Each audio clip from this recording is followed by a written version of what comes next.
Hello दोस्तों, क्या आपने कभी ऐसा महसूस किया कि खाना खाने के बाद आपको बहुत ज्यादा जुकाम हो जाता है या नाक से आंख से बहुत ज्यादा पानी बहने लगता है। इस फिनोमिना को गुस्टैटोरी राइनाइटिस बोलते हैं और ये कई लोग को होता है और कई बार ज्यादा परेशान भी करता है। ज्यादा तीखा और मसालेदार खाने के बाद अक्सर काफी लोग को ये होता है, लेकिन कई लोग को ये काफी ज्यादा होता है और ज्यादा तीखा नहीं खाने के बावजूद भी होता है। आज हम डिस्कस करेंगे इस प्रॉब्लम के बारे में और इस पर एक ओवरव्यू करेंगे। तो आज का टॉपिक है गुस्टाटोरी राइनाइटिस पर। टॉपिक पर जाने से पहले जो लोग हमारे चैनल पर नए हैं उन्हें रिक्वेस्ट करूंगा कि चैनल को सब्सक्राइब करें। हमारे चैनल का पर्पस है हेल्थ एजुकेशन के द्वारा लोगों को हेल्दी बनाना और इस मिशन में आप हमारे सहभागी बन सकते हैं।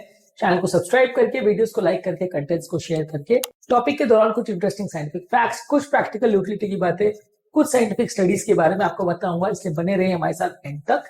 चलिए शुरू करते हैं।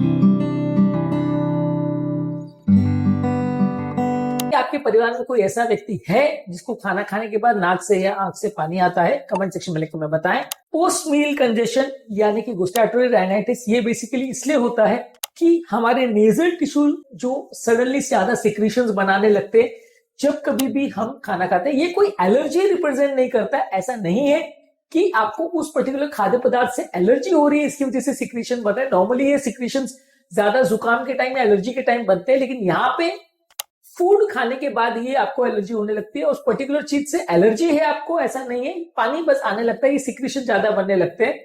2015 में annuals of allergy asthma and immunology में बताया था कि 20 to 25% लोगों में ये तीखा और मसालेदार खाने के बाद लोगों को देखने को मिलता है। इसको गुस्टाटोरी राइनाइटिस बोलते हैं। ये 20 से 25% लोगों में तीखा मसालेदार खाने के बाद देखने को मिलता है।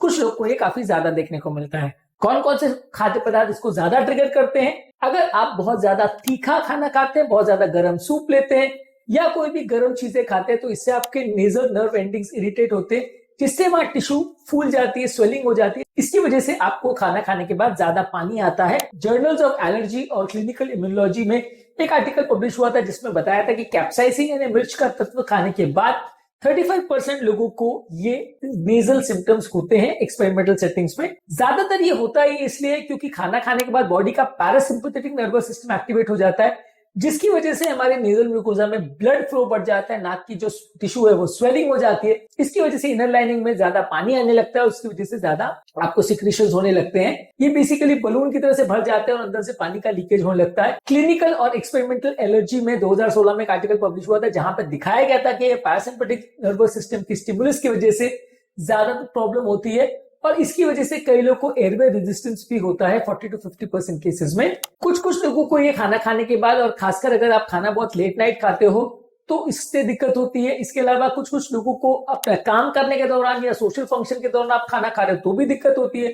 कुछ लोगों के लिए सेंस ऑफ स्मेल को भी टेम्परेरी ऑब्स्ट्रक्ट कर सकता है, इससे कई लोग को दिक्कत आती है। वैसे तो ये बहुत ज्यादा परेशान करने वाली बीमारी नहीं है, लेकिन यह है कि कुछ लोग को ज्यादा दिक्कत करती है, खासकर जिन लोग को ज्यादा होता है ये प्रॉब्लम।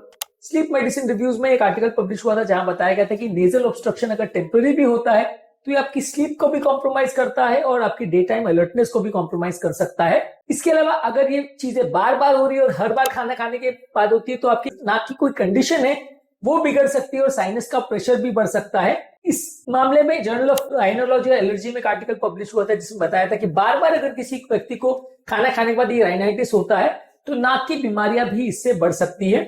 ज्यादातर ये प्रॉब्लम जो है वो नॉन एलर्जिक है, यानी एलर्जी के संबंधित नहीं है, लेकिन कई बार ये चीज कोई स्पेसिफिक खाद्य पदार्थों से अगर एलर्जी हो तो भी हो सकता है। ज्यादातर 80% केसेस में ये जो प्रॉब्लम हो रही है वो एलर्जी की वजह से नहीं होती है। कुछ केसेस में अगर खाने का टेम्परेचर बहुत ज्यादा हो, बहुत ज्यादा मसाला डाला गया हो या किसी पर्टिकुलर व्यक्ति को कोई पर्टिकुलर चीज से प्रॉब्लम है तो उसको नेजल कंजेशन हो सकता है। कुछ लोगों को गर्म सूप से प्रॉब्लम होती है, कुछ लोगों को ठंडे ड्रिंक से भी ये प्रॉब्लम हो सकती है। यानी हर व्यक्ति को सेम चीज से प्रॉब्लम हो ऐसा जरूरी नहीं है। अलग अलग व्यक्ति की नर्व की सेंसिटिविटी पे डिपेंड करता है, अलग अलग व्यक्ति की नर्व क्या चीज से रिएक्ट करती है उस पर डिपेंड करता है।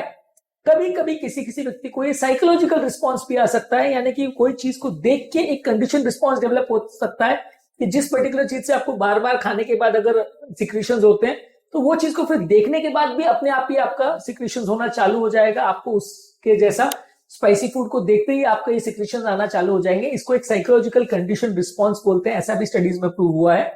इसके लिए आपको कोशिश ये करनी है कि प्रॉपर डाइट प्लानिंग करें। ये ट्रिगर्स को समझना जरूरी इसलिए ताकि आप अपने खाने को प्रॉपरली प्लान कर सके, खासकर यदि आप सोने से पहले खाने को प्लान कर रहे हो या कोई इंपॉर्टेंट इवेंट्स के टाइम आप चाह रहे हो कि ऐसा पानी आपको सिक्रीशन ना हो, तो आप अपने खाने को प्रॉपरली प्लान करें तो ज्यादा अच्छा है। और ये प्रॉब्लम जो है आपकी नेजल स्वेलिंग को बढ़ा सकती है, साइनस के प्रेशर को बढ़ा सकती है, हेडेक को प्रॉब्लम को बढ़ा सकती है, स्लीप डिस्टर्बेंस कर सकती है। इसलिए इस प्रॉब्लम का सोल्यूशन जरूरी है। इस प्रॉब्लम को कम करने के लिए क्या क्या कर सकते हैं उस बारे में हमने डिटेल वीडियो किया है। आज हमने सिर्फ नेजल कंजेशन पर एक ओवरव्यू किया शॉर्ट। आज के टॉपिक में हमने बात करी है नेजल कंजेशन की प्रॉब्लम एलर्जिक नहीं है, 80% केस में नॉन एलर्जिक है और स्पेसिफिक मसालेदार खाद्य पदार्थों से ज्यादातर लोग को होती है। कुछ कुछ लोग को स्पेसिफिक ट्रिगर्स भी हो सकते हैं। इस मामले में हमारा फाइनल ओपिनियन ये है कि आपको ये सारे ट्रिगर्स को अवॉइड करना है और यदि किसी व्यक्ति को कोई पर्टिकुलर चीज से अगर हो रही है तो वो पर्टिकुलर ट्रिगर को अवॉइड करना ज्यादा जरूरी है। इस मामले में कोई क्लियर कट मेडिसिन नहीं आती है जो आपको पूरी तरह से फायदा कर सके, लेकिन फिर भी कुछ एंटीकोलिनर्जिक मेडिसिन से आपको फायदा हो सकता है, उसको आपको ट्राई करना चाहिए। आज के टॉपिक में हमने खाना खाने के बाद जो नेजल कंजेशन या गुस्टाटरी राइनाइटिस होता है उस पर बात करी। उम्मीद करूंगा कि आज के टॉपिक में कुछ नया जानने को मिला होगा। जो लोग हमारे चैनल पर नए हैं उन्हें रिक्वेस्ट करूंगा कि चैनल को सब्सक्राइब करें। हमारे चैनल का पर्पज है हेल्थ एजुकेशन के द्वारा लोग को हेल्दी बनाना।